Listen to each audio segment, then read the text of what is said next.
지난 한 주간 이 땅에 일어났던 여러 가지 소식들을 보면서 이런 제목의 소식을 접할 수 있었습니다. 비극은 왜 자꾸 반복되나? 라고 하는 그런 것이었습니다.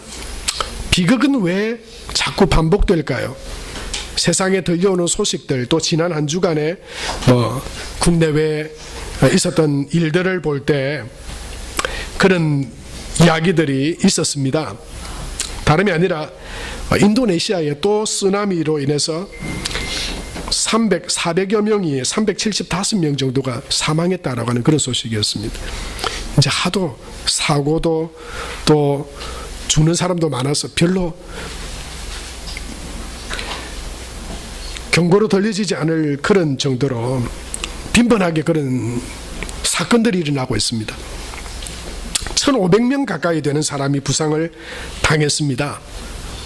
많은 인명과 재산상의 피해를 입었습니다. 어느 지역이냐면 인도네시아 자바섬과 수마트라 섬 사이에 순다 해협이라고 하는 그곳에 있는 크라카타우라고 하는 화산섬에서부터 이 쓰나미가 일어났다라고 하는 것을 이 지질학자들이 발견해냈습니다. 이 아나크라카타우 섬, 사실은 이름이 좀 어렵지만 이 섬은 저도 몰랐습니다만은 그 내용을 자세히 보니까 지구상에 일어났던 어쩌면 제일 큰 화산이 저기에서 폭발했던 그런 기억이 있더라고요. 이 크라카타우라고 하는 섬에 1883년 8월 26일 날 그때로부터 3일 동안 이 화산이 폭발하기 시작했다고 합니다. 얼마나 이 화산이 센 화산이었냐면 그 화산이 터질 때 발생하는 그 화산재와 그 마그마들 또 돌멩이들 이런 것들이 무려 상공 6km까지 올라갔다고 합니다. 이 크라카타우 섬의 화산이 3일 동안 이렇게 막 터지면서 그 주변에 있던 이 섬에 있던 자바섬과 수마트라 섬 160개 마을이 초토화됐다고 합니다. 그래서 무려 36,000명이 그 화산으로 인해서 목숨을 잃었다고 합니다. 와, 정말 이런 대단한 화산도 있었구나. 저 처음 알게 됐어요. 이 화산 폭발 이 힘이 얼마나 대단했냐면 히로시마의 원자 폭탄의 13,000배였답니다. 그 한 방에도 일본이 손을 들었는데 그게 13,000배 위력으로 터졌으니 얼마나 큰 화산이었는지. 그리고 그 주변에 지나가던 해협에 있던 6,500척의 배가 다 파손됐답니다. 어마어마한 거죠. 이 화산재가 6개월 동안 이 지구의 이 대기를 덮고 있어가지고 무려 그 한 해 동안 기온이 1도가 낮아졌고요. 그리고 이 부연 이 먼지들 때문에 이 햇빛이 흐려 보이고 벌겋게 흐려 보이는 그런 증상들이 있었다고 그래요. 이때 터진 이 크라카타우 섬의 화산 이 폭발음이 얼마나 크냐 하면 거기로부터 4,000km가 떨어진 곳에서 뭐가 폭발했다고 신고가 들어왔답니다. 근데 여러분 그 4,000km가 얼마나 먼 거리냐 하면 제가 한번 그 인터넷으로 한번 찍어봤어요. 송도 영광교에서 서울시청을 찍어봤습니다. 몇 킬로 나올까요? 403km 정도 나오더라고요. 여러분 그러니까 여기서 무슨 뭘 한들 서울에 들리겠습니까? 근데 그것보다 10배가 더 먼 지역에까지 그 폭발음이 들려서 사람들이 신고를 하고 알게 될 정도로 이 크라카타우 섬의 이 화산이 어마어마했다고 하는 것이죠. 그런데요, 그리고는 그때 한번 터지고 나서는 이 바다 밑으로 가라앉았답니다. 그런데 이게 또 다시 한번 1927년에 다시 화산 작용을 하면서 이렇게 올라와서는 섬이 됐대요. 화산 섬이 됐는데 그 원래 섬 이름이 크라카타우 섬인데 거기에 앞에 아낙이라고 하는 글자가 하나 붙었어요. 이 뭐냐면 이 인도네시아어로 자식이라고 하는 뜻입니다. 그러니까 아낙 크라카타우의 자식이다. 그래가지고 이 섬의 이름이 아낙 크라카타우 섬입니다. 근데 여기에 이번에 22일 그 전부터 조금씩 징조가 있었대요. 이 폭발을 하려고 하는 모습들이 보이고, 그래서 지난번에 이게 또 문제가 될 수 있겠다 하면 나름대로의 대피를 하든지 피신을 하든지, 물론 너무 위력이 강해서 피하지 못할 경우도 있습니다만은 이 화산의 폭발에서는 무려 300여 명, 400여 명 가까이 사람들이 목숨을 잃고, 그리고 1500명 넘는 사람들, 많은 재산상의 피해를 입었다라고 하는 소식을 접할 수 있었어요. 여러분, 노르웨이의 화가인 뭉크라고 하는 화가가 있죠. 이 뭉크가 그린 그림 중에 잘 알려진 게 절규라고 하는 제목의 그림이지 않습니까? 이 그림이 어떤 학자는, 미국의 텍사스 대학의 어떤 학자는 이 그림이 1883년에 인도네시아에서 폭발했던 그 크라카타우 섬의 화산의 폭발의 영향으로 노르웨이의 그 날씨도 늘 이렇게 마치 노을이 져 있는 것처럼 그런 것들을 보고 상상하고 그린 그림이 이 뭉크의 절규가 아닐까라고 하는 그런 논문을 쓰기도 했다고 해요. 그러니까 얼마나 이 큰 폭발이었는지, 비극이었는지. 그런데 그 비극이 계속 반복되고 있는 것을 우리가 보고 있다고 하는 것이죠. 여러분, 그 비슷한 의미로 왜 이런 비극이 자꾸 반복될까? 여러분, 역사에 대한 인식이 우리한테 그런 교훈을 주잖아요. 지나온 일들을 우리가 기록으로 남기고 역사로 보는 이유가 뭡니까? 단지 그게 일어났던 사건이기 때문만은 아니죠. 그 일어났던 일들과 사건들을 보면서 앞으로 우리가 맞닥뜨리게 될 어떤 위기나 어떤 어려움들이 있을 때, 이전에 넘어지고 실패하고 자빠졌지만 이제는 그것을 교훈 삼아 이기고 잘 넘어갈 수 있도록, 그래서 역사가 필요하고 그 역사를 공부해야 될 필요도 있다라고 합니다. 사자성어로 말하면 그 옹고지신이라고 할 수 있겠죠. 옛것을 익힘으로써 앞으로 다가올 일에 대해서 새 것을 알고 잘 준비할 수 있습니다. 여러분, 신앙생활도 그와 다르지 않다고 생각이 됩니다. 오늘 특별히 우리는 신명기 본문의 말씀을 함께 나누었습니다. 여러분, 이 신명기는 어떤 책입니까? 구약의 모세 5경 중에 5번째 책이죠. 창세기, 출애굽기, 레위기, 민수기, 신명기. 이 신명기라고 되어 있는데 원래 이 신명기의 히브리식 이름은 말씀들 이런 뜻입니다. 그런데 우리나라 성경에는 신명기 제목을 그렇게 읽고 있죠. 한자거든요. 거기에 신자 하면 매울 신도 있고 새로울 신도 있고 또 다시 신도 있고 뭐 여러 가지 있는데요. 이 신자가 어떤 신자를 사용하고 있을까요? 새로울 신 같지만 새로울 신이 아닙니다. 그 한자는 다시 신입니다. 다시라고 하는 신자를 쓰고 있고요. 그리고 계명은, 이 명은 계명을 이야기합니다. 그리고 기는 기록된 이 기록이다라고 하는 의미죠. 그러니까 이 신명기를 다른 이 의미로 이야기를 한다면 이런 뜻이겠죠. 다시 계명을 기록한 책이다. 그러니까 이전에도 기록된 말씀이 있었습니다. 뭡니까? 모세를 통해서 하나님이 주신 계명들이고 또 시내산에서 하나님께서 주신 언약들이죠. 창세기, 출애굽기, 레위기, 민수기, 이런 하나님의 말씀들입니다. 그런 계명들이 이미 있었습니다. 그런데 40년이 지난 어떤 특별한 그날, 모세는 이스라엘 백성들에게 다시 계명의 말씀을 전하고 있는 것입니다. 왜 그렇겠습니까? 앞으로 나아가기 위해서죠.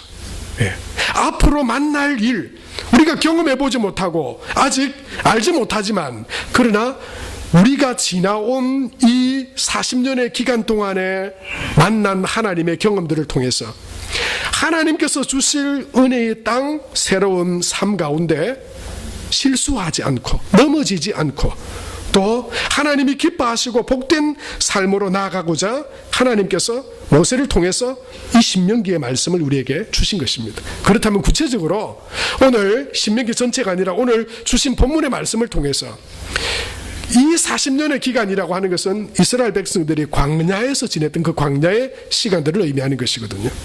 거기서 이스라엘 백성들은 하나님의 그 광야의 수업을 받았습니다. 그곳에서 하나님의 백성으로, 하나님의 사람으로 하나님을 만나고 하나님을 경험하고, 그래서 이제 하나님의 백성으로, 하나님의 나라로, 하나님께서 인도하실 땅으로 나아가기 위한 그런 준비 기간들을 가졌습니다. 특별히 거기에는 하나님께서 광야에 이스라엘 백성들이 경험하게 하신 세 가지 필수적인 그런 광야 학교 수업들이 있었습니다. 그게 바로 첫 번째가 겸손 훈련이었습니다. 2절 말씀에 보면 이렇게 말씀하고 있죠. 우리 같이 한번 읽겠습니다. 시작.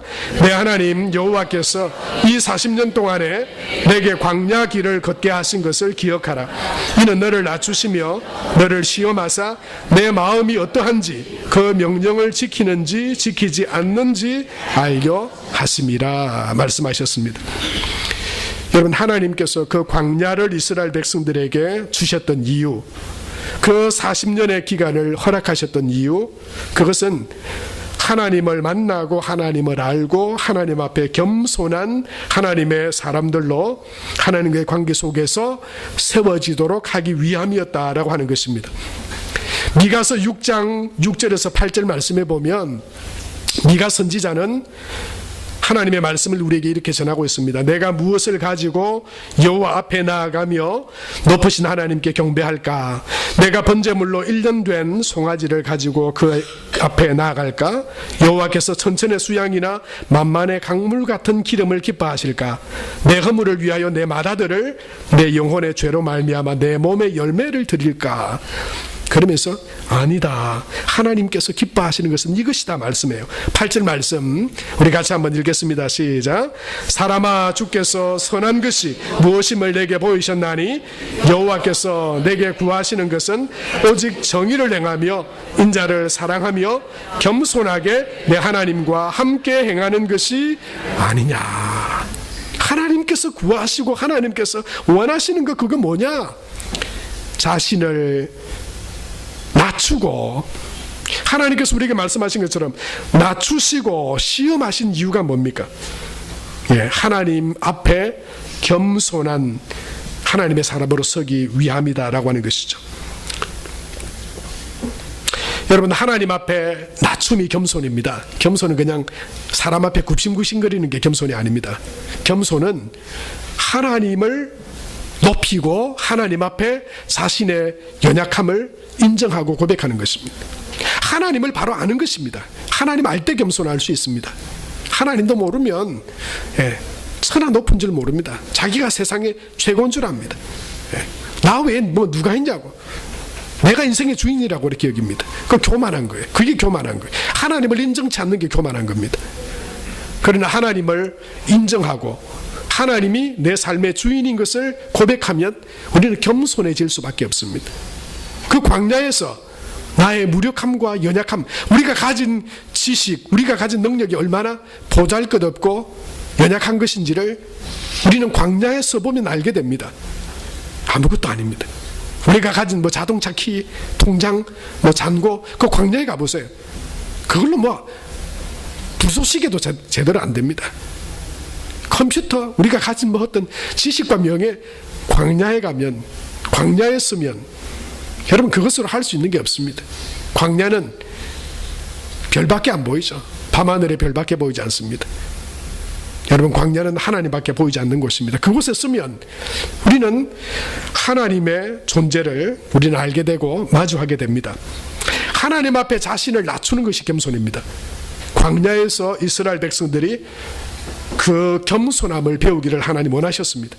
하나님을 알고 자신의 연약함을 알고 깨닫기를 원하셨습니다. 그래서 하나님은 겸손한 자를 높이시고 교만한 자를 대적하신다, 그렇게 말씀하세요.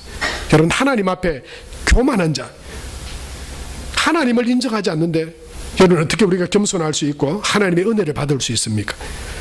하나님의 은혜를 사모하고 은혜 입기를 원한다면 그럼 기본적으로 하나님 앞에 겸손한 자로 서지 않으면 안 됩니다. 내가 할 수 없습니다. 나는 연약합니다. 나는 무력합니다. 여러분 한번 아파서 병원에 가보세요. 한번 어떤 인생의 문제 한번 만나보세요. 내 인생의 광야 가운데 서보세요. 내가 얼마나 무력한 존재인지. 여러분 우리가 그거 당하지 않아도 우리 인생을 보면서 그걸 깨닫는 게 지혜죠. 내가 직접 당하지 않아도, 내가 그런 광야를 만나지 않아도, 아, 인생은 참 연약하고 부족한 것이구나. 꼭 내가 경험할 필요 없잖아요. 이스라엘이 지금 이미 경험했잖아요. 여러분 지난 한 해 동안 우리가 경험했잖아요. 삶의 이런저런 부분들이 우리를, 내 존재를 연약하게 하고 내가 별것 아님을 깨닫게 하는, 여러분 그 앞에서 우리가 절망하고 낙심할 것이 아니라 겸손히 하나님 앞에 서면 되는 것이죠. 하나님, 저는 연약한 존재입니다. 제 자녀, 나의 일, 내 소중한 그것도 내 마음대로 하지 못하는 연약한 존재입니다. 여러분 그렇게 하나님 앞에 겸손하게 설 때 하나님께서 높여주시는, 여러분 이 광야의 경험, 이스라엘 백성들이 40년의 경험이 여러분 겸손함으로 저와 여러분에게 하나님이 주시는 은혜와 그런 복된 경험이 될 수 있게 되길 바랍니다. 하나님은 겸손한 자를 높이시고 교만한 자를 대적하신다 말씀하셨어요. 여러분 이 겸손에 대한 대표적인 성경의 말씀이 있다면 잠언 18장 12절 말씀이 아닐까 생각이 돼요. 사람의 마음의 교만은 멸망의 선봉이라고 그래요.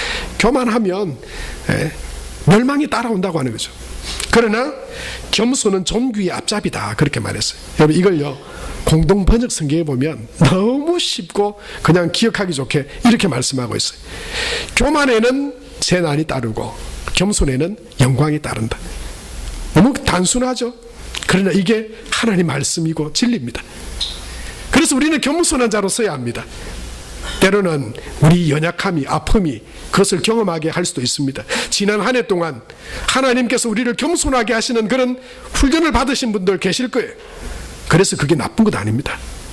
아, 하나님이 나더러 나의 연약함과 무력함을 하나님 앞에 전적으로 인정하고 하나님을 높이는 그런 삶을 살라고 나를 인도하셨구나. 그리고 하나님 앞에 겸손히 있을 때, 또 하나님을 인정할 때 하나님께서 높여주시고 또한 영광 가운데 우리를 세워주실 줄로 믿습니다. 여러분 지난 한 해, 지난 40년의 광야의 시간들을 모세는 이스라엘 백성들에게 말하고 있지만 우리는 우리가 지나온 이 한 해의 삶을 뒤돌아보면서 내가 하나님 앞에 겸손한 자로, 내가 어떤 자로 섰었는지 우리 자신들을 뒤돌아보고 하나님이 세워주시는 겸손한 자로, 그래서 겸손과 여호와를 경외함의 보상이 재물과 영광과 생명이라고 잠언 22장 4절에 말씀하셨는데, 그리고 야고보서 4장 10절에 주 앞에서 낮추라 그리하면 주께서 너희를 높이시리라 말씀하신 것처럼 여러분 겸손한 주의 백성들 되셔서 주님이 주시는 재물과 영생과 생명을 얻고 주님의 높여주심을 경험하고 그 은혜 가운데 살아가는 저와 여러분이 다 될 수 있게 되길 바랍니다. 여러분 이 광야에서 이 40년 동안 하나님께서 깨닫기 원하셨던 두 번째 훈련은 순종에 대한 훈련이었어요. 첫 번째가 겸손입니다. 겸손은 곧 하나님 앞에 서는 것입니다. 두 번째는요 순종인데요, 여러분 우리가 하나님 앞에 내가 하나님을 인정합니다 라고 우리가 말합니다. 그게 곧 믿음의 생활이죠. 그런데 그 믿음은 무엇으로 드러날까요? 그냥 내가 하나님 믿습니다, 인정합니다 그러면 그게 믿음이 될까요? 아닙니다. 여러분 믿음은 그런 보이지 않는 그런 공중의 구름 같은 그런 이야기가 아니에요. 믿음은 보입니다. 믿음은 아주 구체적인 거예요. 어떻게 믿음이 구체적이냐 하면 믿음은 순종으로 연결되기 때문입니다. 내가 하나님을 믿습니다 라고 하는 이 믿음은요 그냥 내가 믿습니다 주여 주여 주여 한다고 그냥 이렇게 다 믿어지는 그 믿음이 아니라고 하는 거예요. 예수님도 그렇게 말씀하셨죠. 나더러 주여 주여 하는 자마다 하나님 나라에 가게 될 것이 아니라 뭐라고요? 내 아버지의 뜻대로 행하는 자라야. 그게 믿음이니까요. 그게 믿음이니까 그렇습니다. 행하는 자라야 하나님께 갈 수 있습니다. 오늘 이 광야에서 이스라엘 백성들은 이 순종에 대한 하나님을 인정한다면, 하나님을 믿는다면 그의 말씀을 따르라 하는 순종의 훈련 가운데 그들이 있었습니다. 그래서 그들은 순종하면 순종의 열매들을 분명히 받습니다. 그러나 불순종했을 때는 그 불순종의 열매도 보아야 했습니다. 그래서 하나님 오늘 우리에게 3절 이렇게 말씀하고 계시죠. 같이 한번 보겠습니다. 너를 낮추시며 너를 줄이게 하시며 또 너도 알지 못하며 내 조상들도 알지 못하던 만나를 내게 먹이신 것은 사람이 떡으로만 사는 것이 아니요 여호와의 입에서 나오는 모든 말씀으로 사는 줄을 내가 알게 하려 하심이니라. 그렇게 말씀했습니다. 여러분, 하나님을 인정하는 것이 겸손이라면 그 겸손함의 표현은, 믿음의 표현은 순종으로 되는 것입니다. 순종하지 않는 믿음은 온전하고 바른 믿음이 아닙니다. 우린 다 주여 주여 부르죠. 그 주여 주여를 세상 사람들이 부르지 않습니다. 예수님이 말씀하신 걸 우리가 기억해야 돼요. 주여 주여 한다고 다 구원받는 거 아니라고 그랬어요. 내 뜻대로 행하는 자, 하나님 뜻대로 행하는 자, 예, 그게 믿음이라고 예수님 말씀하고 계신 것이죠. 여러분, 그래서 우리의 믿음은, 우리의 하나님에 대한 인정은 순종의 삶으로 열매 맺어야 됩니다. 순종해야 합니다. 모세는 이스라엘 백성들에게 그렇게 말하고 있는 것이죠. 돌이켜봐라 40년의 시간들을. 그리고 순종했을 때 하나님의 주신 열매들 얼마나 순종하며 살았는지. 여러분, 지금 왜 이스라엘 백성들이 40년을 광야에서 헤매야 됐습니까? 12 정탐꾼들이 그 하나님이 주실 땅을 미리 가봤죠. 가봤는데 어땠습니까? 정말 풍요롭고 좋은 곳이었지만 거기에 또 누가 있었습니까? 거인족들이 살고 있었어요. 막강한 힘을 가진 사람들이 이미 거기에 살고 있었어요. 하나님은 분명히 이 땅을 주시기로 했지만 막상 가보니까 거기는 우리가 함부로 들어갈 수 있는 땅이 아닌 거예요. 우리 힘으로는 안 되는 땅인 거예요. 그래서 어떻게 합니까? 돌아와서 원망하고 불평합니다. 하나님의 말씀하셨으면 하나님께서 이루시리라라고 하는 믿음의 순종의 길을 가지 않고 도리어 눈에 보이는 그것들 때문에 원망하고 불평하고 하나님에 대해서 악평하기 시작했습니다. 결국 그로 인해서 이스라엘 백성들은 금방 들어갈 수 있는 그 가나안을 무려 40년 동안을 지나면서 광야의 생활을 했던 것입니다. 여러분, 그 이유는 불순종 때문이었어요. 불신 때문이고 불순종 때문이었어요. 여러분, 저와 여러분이 지난 한 해를, 이제 지나간 한 해를 우리가 돌이켜볼 수 있게 되길 바랍니다. 이 마지막 시간에 나는 얼마나 하나님의 말씀을 따르고 순종하는 삶을 살았는가? 여러분, 진정한 순종과 믿음은 하나님의 뜻이 이해되고 납득되고 할 수 있을 만한 일에 대해서만이 아니라, 여러분, 이해할 수 없고 납득이 되지 않고 할 수 없을 것 같지만 하나님이 그렇게 말씀하시고 하나님의 뜻이면 행하는 것을 우리는 순종이라고 합니다. 여러분, 우리가 잘 기억할 필요 있습니다. 이해할 수 없고 납득되지 않고 할 수 없을 것 같지만 하나님이 말씀하시면 그 말씀대로 나가는 것입니다. 그것이 순종입니다. 아브라함에게 하나님은 납득이 되지 않는 요구를 하셨습니다. 이삭을 나에게 바쳐라. 아니, 인신제사를 드리라 말입니까? 약속하신 아들인데 그 이삭을 바치라고요? 납득이 됩니까? 납득되지 않지만 내가 알 수 없는 하나님의 계획들이 분명히 있을 것이라고 하는 믿음으로 아브라함은 순종했습니다. 사울 왕에게 전쟁에서 군사와 백성들이 흩어져 가고 있었습니다. 약속했던 사무엘이 오지 않았습니다. 그런데 하나님은, 여러분, 누구나 다 당황할 상황이에요. 그런데 하나님은 더 기다리기를 원하셨어요. 그러나 기다리지 못했습니다. 사울은 기다리지 못했어요. 순종함으로 끝까지 나가지 못했어요. 그래서 사울이 망한 겁니다. 사울이 왕에서 망한 이유는 다른 이유가 아닙니다. 믿지 못하고 순종하지 못했기 때문이라고 성경은 우리에게 말씀합니다. 다윗에게 원수 같은 사울이 있었지만, 그리고 다윗이 그 사울을 죽일 기회도 있었지만, 하나님은 다윗이 직접 사울을 죽이기를 원치 않으셨습니다. 그래서 눈앞에 두고도 놔둬야 했습니다. 하나님의 그 뜻에 순종해야 했었습니다. 다윗은 그 하나님의 뜻에 순종함으로 세워질 수 있었습니다.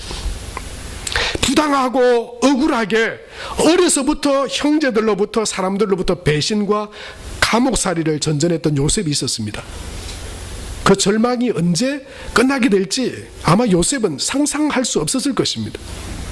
그런데 하나님은 요셉이 그 가운데에도 원망하지 않고 불평하지 않고 하나님께서 그를 그 가운데서, 절망 가운데서 끌어내 주실 때까지 기다리기를 원하셨습니다. 요셉은 그렇게 기다렸습니다. 하나님은 요셉을 하나님의 능력으로 그를 애굽의 총리 되는 그런 순종의 축복을, 복을 하나님 주셨습니다. 다른 말로 하면 여러분, 하나님 앞에 믿음으로 하는 순종은 어떻게 보면 이런 것이라고 하는 거죠. 네 지금 지정신이가, 사람이 볼 때, 멀쩡한 사람이 볼 때 너 지금 그거 지정신으로 하는 짓이가, 이 이야기 듣는 사람이 하나님의 순종하는 사람이라고 하는 거예요. 대부분의 경우 우린 정신 차리고 분명히 제정신으로 살아가야 됩니다. 그런데 하나님께서 믿음으로 우리에게 요구하실 때가 있습니다. 그건요, 내 생각이 안 맞습니다. 내 생각에 맞게 내가 납득될 수 있고 이해될 수 있고, 제정신으로 할 때는 여러분 믿음으로 할 게 별로 없어요. 제정신으로 할 때는 그냥 살면 됩니다. 그런데 여러분, 하나님이 우리 정신으로 우리가 다 알아집니까? 믿음이 우리 정신으로, 우리 지혜로 믿음의 길이 다 파악됩니까? 믿음으로 순종하지 않으면 경험하지 못할 여러분 많은 일들이 우리 안에 있고, 또한 하나님은 그 일들을 행하시는 분이십니다. 그러니까 멀쩡한 세상 사람들이 볼 때, 정말 믿음으로 살아가는 사람 볼 때는 정신없는 사람 같다고요. 저기 지정신이가, 저기. 여러분, 사자굴에 뛰어 들어가는 다니엘이 지정신입니까? 응? 아들을 잡아 죽이려고 모리아 산으로 올라가는 아브라함이 지정신 같아 보입니까? 지정신인 사람이면 말려야죠. 지금 정신 나갔냐고, 너 지금 그거 귀신 헛소리 듣고 지금 그러는 거 아니냐고. 그런데 하나님의 음성이 분명하고, 또한 하나님께서 그것을 말씀하시는 것이라고 하는 분명한 믿음과 확신이 있을 때, 여러분, 믿음의 사람들은요, 내가 납득이 되어지지 않고 이해되어지지 않아도 하나님의 뜻이 그것이고 하나님이 그렇게 말씀하셨으면 믿음으로 나갔다고 하는 것입니다. 사랑하는 성도 여러분, 평소에 우리가 하나님 앞에 그런 믿음의 결단을 할 때가 그렇게 많지 않습니다. 그러나 삶의 중요한 순간순간들에 하나님이 그렇게 말씀하실 때가 있습니다. 그렇게 깨닫게 하실 때가 있습니다. 저도 평상시에 하나님 앞에 드리는 예배나 또는 예물이나 이런 것들이 전혀 힘들지 않습니다. 어릴 때부터 그냥 교회를 다니는 것이 기뻤고, 또 예배를 드리는 것이 좋았습니다. 그리고 11조는 직장을 나가면서부터 그냥 자연스럽게 했습니다. 하나도 어렵지 않습니다. 그건 특별한 순종을 지금 저한테 요구하지 않아도 그냥 저절로 됩니다. 그게 너무 감사합니다. 그런데 그게 타성해졌거나 습관적으로 되어지지 않게 되기를 원하는 마음은 있습니다. 그런데도요, 하나님께서 특별한 어떤 시간에 특별하게 결단할 것을 요구하실 때도 있었습니다. 그때가 제가 제 머릿속에 뚜렷하게 몇 가지 사건으로 기억되어져 있습니다. 하나님이 원하는 것이 분명히 이것이구나라고 하는 게 보여졌어요. 그런데 그걸 하려면 제가 손을 다 놔야 돼요. 죽을 것 같은 상황에 직면해야 될 때도 있었습니다. 여러분, 만약에 여러분이 다니고 있던 직장에서 다 손 놔라, 하나님이 다 먹여줄게, 만약에 이렇게 말씀하신다면 쉽게 놓겠습니까? 저한테도 그런 때가 있었어요. 잘 다니던 부교육자, 그리고 좋은 조건에 어떻게 갈 수 있을 만한 환경인데 하나님이 그런 마음을 한순간에 턱 주시는 거예요. 너 그 길로 가면 안 돼. 나를 믿는다면 그거 포기해라. 쉽지 않습니다. 예배를 드리는 것은 쉽습니다. 11조 하는 것도 어렵지 않습니다.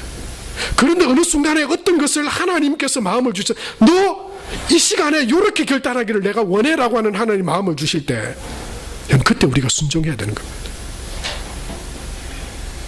순종할 때 이해되지 않고 납득이 되어지지 않지만, 그러나 하나님을 믿는다 하는 것은 그때 그런 순간조차에도 하나님의 말씀을 따르고 행할 때 하나님이 역사하신다. 저는 그걸 너무나도 분명하게 봤습니다. 우리 교회에 제가 담임 목사로 올 때 하나님은요, 그 사건을 딱 그것도 경험하게 해주시더라고요. 제가 왜 하나님이 이 사건을, 이런 일을 거친 후에 목사로서의 길을 열어주시나 제가 궁금했었는데요, 깨달아지더라고요. 야, 너 하나님 믿으라고 전할 사람 아니냐? 그런데 정말 너 하나님 믿어봤냐? 너 목사지만 정말 하나님 믿냐? 하나님 믿어봤냐? 믿어보고 다 손 한번 놔봤냐? 정말 죽을 것 같아도 너 하나님 믿을 수 있겠냐? 그걸 한번 하나님이 저한테 시험하시더라고요. 제가 어떻게 했는지 아세요? 제정신 아니었을 거예요. 다른 사람이 볼 때. 제가 알던 목사님도, 야, 안 목사, 너 지금 나 욕먹이고 다른 데 가냐? 그러더라고요. 왜냐하면 다른 데 한 군데도 보장되지 있지 않았거든요. 전부 컨테이너에 지금 다 집어넣고요. 12월 31일 이민 가방 들고 가족들, 학교도 안 간 애들 데리고 제주도로 갔거든요. 하나님 안 믿었으면 좀 못했을 것입니다. 어떻게 그럴 수 있어요? 애가 학교 가야 되고. 네. 그런데 하나님이 그런 마음이죠. 너 정말 믿냐? 믿으면 정말 한번 순종해봐. 그런데요, 아무것도 보장되어져 있지 않았지만 순종하며 나갔을 때 하나님이 다 열어주셨습니다. 네, 다 열어주셨어요.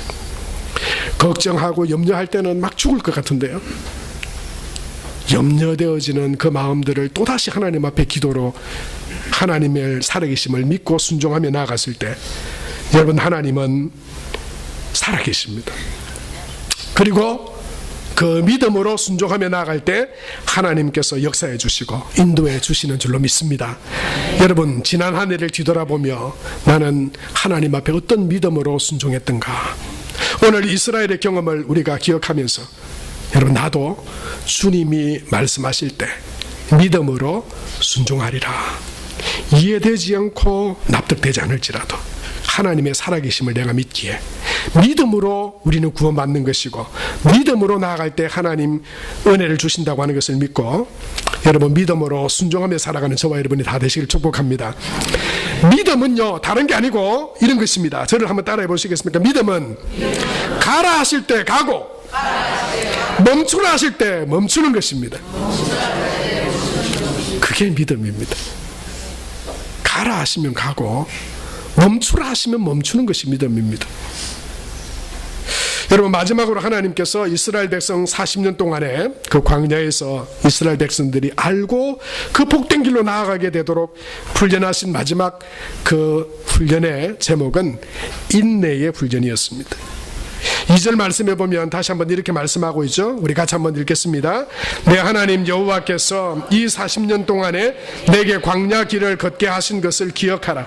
이는 너를 낮추시며 너를 시험하사 내 마음이 어떠한지 그 명령을 지키는지 지키지 않는지 알려 하심이라.